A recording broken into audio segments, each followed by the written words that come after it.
ایک اسلامی کہانی، حافظ قرآن کی شادی سانپ سے۔ ابتدائیہ۔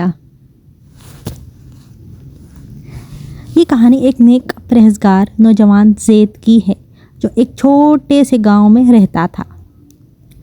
زید نے نہ صرف قرآن پاک کا حافظ تھا بلکہ اس کی تلاوت میں ایسی مٹھاس اور روحانی اثر تھا کہ سننے والے کو خود کو سکون کی حالت میں پاتے۔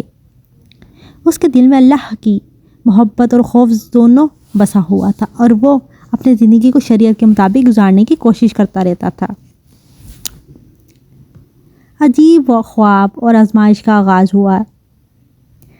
ایک رات زید نے ایک حیرت انگیز اور پریشان کن خواب دیکھا تھا۔ خواب میں اس نے دیکھا کہ خوبصورت مگر خوفناک سانپ اس کے قدموں کے پاس بیٹھا ہے اور وہ زید کی طرف دیکھ رہا ہے جیسے کچھ کہنا چاہتا ہو۔ زید خوفزدہ ہو گیا اور فوراً جاگ گیا۔ اس کے دل میں ایک عجیب بے چینی پیدا ہوئی لیکن اس نے اسے ایک معمولی خواب سمجھ کر نظر انداز کیا۔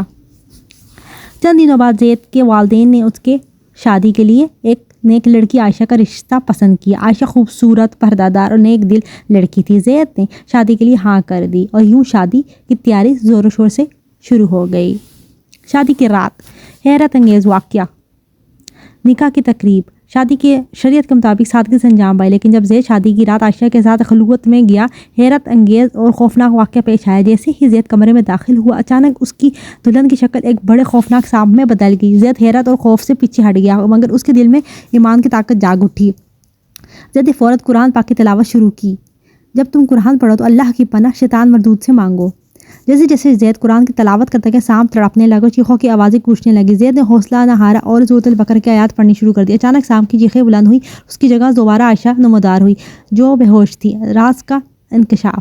زید نے پانی پر قرآن کی آیات پڑھ کر عائشہ کو پلایا جس سے وہ بے ہوش میں آ گئی۔ ہوش میں آتے ہی عائشہ زور زکار رونے لگی۔ بتایا کہ اس پر ایک پرانا جادو کیا گیا تھا جس کے والدین کے بچپن میں کسی کی دشمنی کے اثر کے شکار ہو کر جادوگروں کے ہاتھوں پہ ظلم کیا۔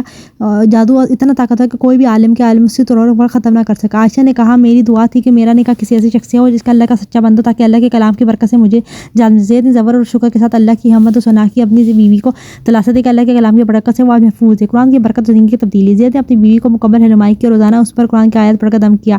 کچھ ہی عرصے بعد جادو اس کا اثر ختم ہونے کا مطابق گزرنی چاہیے۔ زید ہمیشہ کہتا تھا قرآن پاک نہ صرف دلوں کی سکون دیتا ہے بلکہ زندگی کے اندھیرے اور روشنی کو بھی طاقت رکھتا ہے۔ باقی کہانی ہمیں یہ سکھاتی ہے کہ قرآن پاک اللہ کی سب سے بڑی نعمت ہے اور علاج ہر مشکل کا اللہ سے ہر معیشت نکال دیتا ہے۔ اللہ ہمیں بھی قرآن پاک کی برکت سے فائدہ تعلیمات۔ آمین۔